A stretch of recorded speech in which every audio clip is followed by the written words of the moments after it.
क्या हो अगर किसी परीक्षा की ऑफिशियल रिपोर्ट में लिखा मॉडरेट या मध्यम शब्द असल में एक बहुत बड़ा मनोवैज्ञानिक जाल हो? हाँ, ये बहुत ही डराने वाला विचार है। बिल्कुल। आज के इस गहरे विश्लेषण में हम जिस रिपोर्ट को डिकोड करने जा रहे हैं ना, वो दिखाती है कि एक पेपर परीक्षार्थी के सिर्फ ज्ञान का ही नहीं बल्कि उसके सर्वाइवल इंस्टिंक्ट्स का भी टेस्ट ले सकता है। सही कहा आपने। आज हमारा फोकस है JEE session 2 examination intelligence report और विशेष रूप से 2 अप्रैल के शिफ्ट 1 का डेटा। आज हम केवल ये नहीं देखेंगे कि कितने सवाल कहाँ से आए, बल्कि हम उन छिपे हुए डिफेंस मैकेनिज्म को समझने की कोशिश करेंगे जो एक परीक्षार्थी का समय और ऊर्जा चूसने के लिए डिजाइन किए गए थे। और ये डेटा इसलिए भी इतना महत्वपूर्ण हो जाता है क्योंकि ये हमारे कई पुराने भ्रमों को तोड़ता है।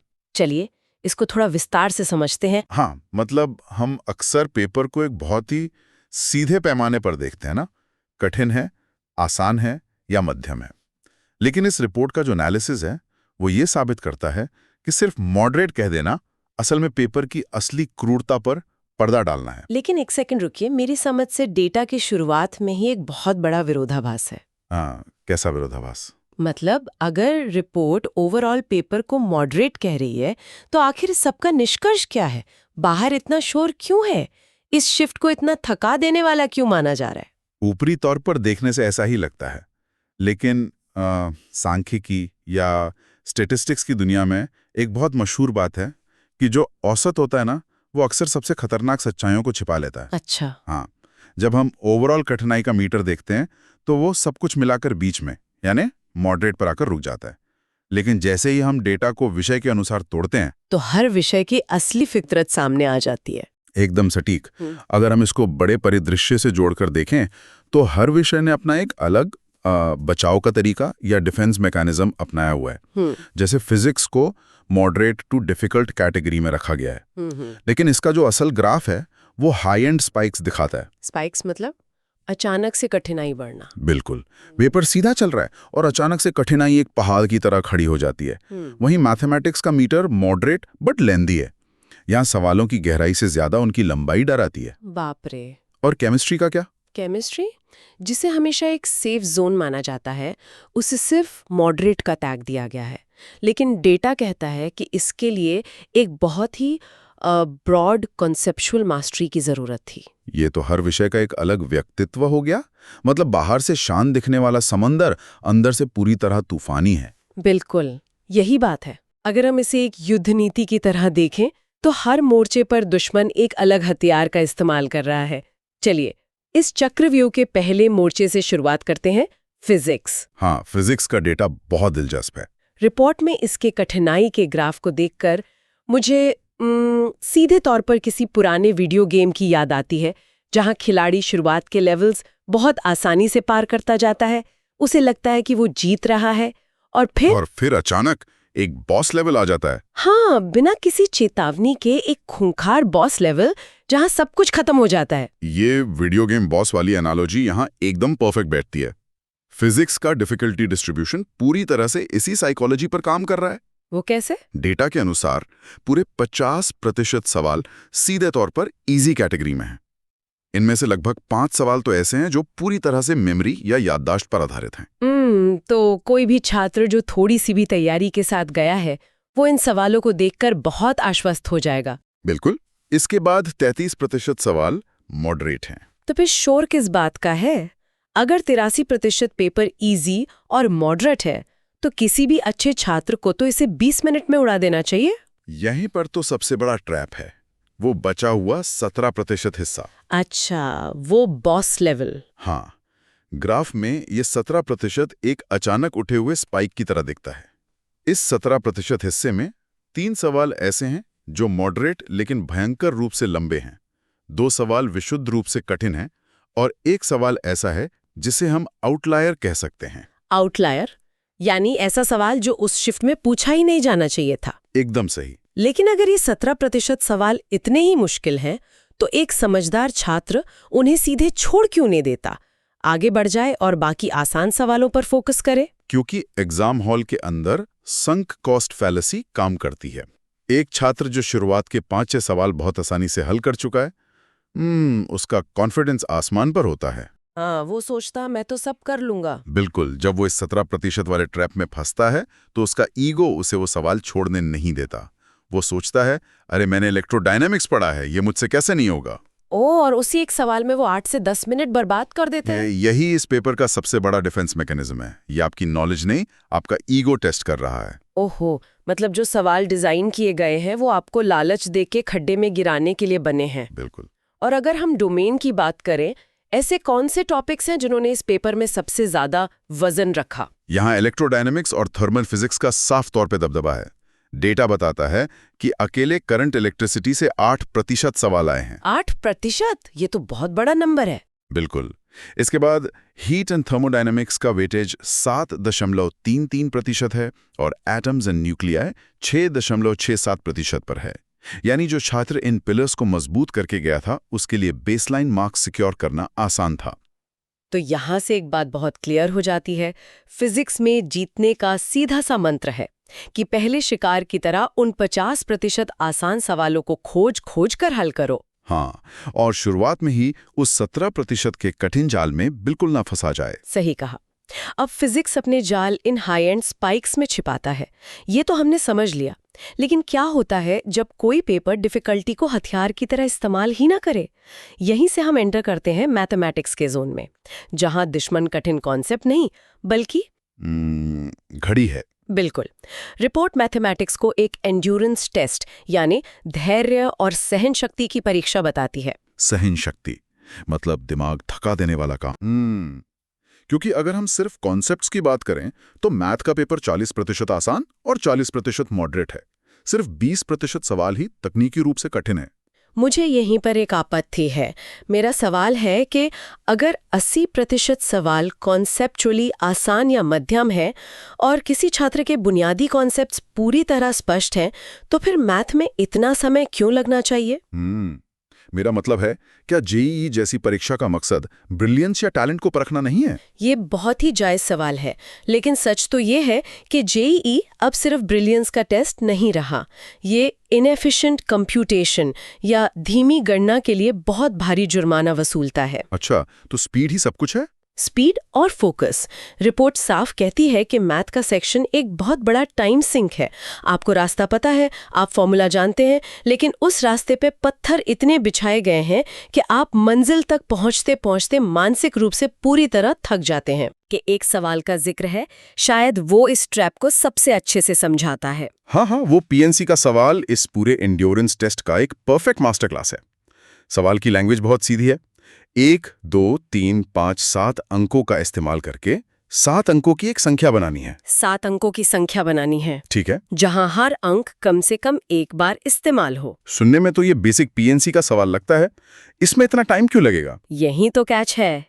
ध्यान दीजिए, अंक सिर्फ 5 है, 1, 2, 3, 5 और 7, लेकिन संख्या 7 अंकों की बनानी है। ओह, समझ गई। इसका सीधा सा मतलब है कि आपको 2 और अंकों की जगह भरनी होगी। बिल्कुल, जिसके लिए आपको इन्हीं 5 अंकों में से कुछ को रिपीट करना पड़ेगा। हाँ, ये तो लॉजिकल है। इसमें दिक्कत क्या है? दिक्कत यह है कि एग्जाम हॉल के प्रेशर में ये लॉजिक एक भयंकर टाइम सिंक बन जाता है, क्योंकि यहाँ सीधा फॉर्मूला नहीं लगेगा। छात्र को मैन्युअली अलग-अलग केसेस बनाने पड़ेंगे। केसेस? जैसे कि क्या-क्या संभावनाएं हो सकती हैं? हाँ, पहला केस, कोई एक अंक 3 बार आए और बाकी 4 अंक 1-1 बार आए। दूसरा केस, कोई 2 अंक 2-2 बार आए और बाकी 3 अंक 1-1 बार आए। अरे बाप रे! और हर एक केस के लिए अलग से फैक्टोरियल्स कैलकुलेट करने होंगे, उनके कॉम्बिनेशंस निकालने होंगे और फिर उन सब को जोड़ना होगा। मतलब अगर बीच में कैलकुलेशन का एक भी स्टेप चूका या कोई एक केस दिमाग से स्लिप हो गया, तो वो पूरे 5-7 मिनट की मेहनत जीरो हो जाएगी। बिल्कुल जीरो। और इसीलिए इसे एंड्योरेंस टेस्ट कहा गया है।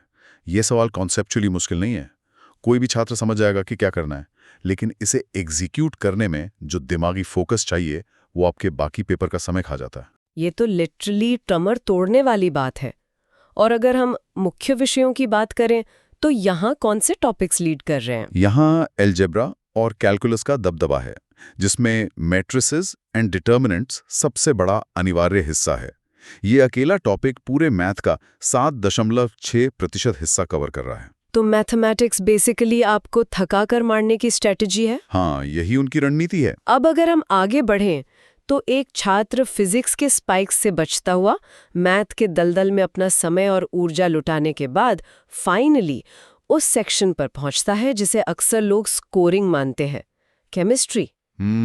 और यहीं पर सबसे बड़ा धोखा होता है। और यहाँ पर बात सच में बहुत दिलचस्प हो जाती है, क्योंकि रिपोर्ट बताती है कि केमिस्ट्री में कोई भी फ्री पास या मुफ्त के नंबर नहीं है।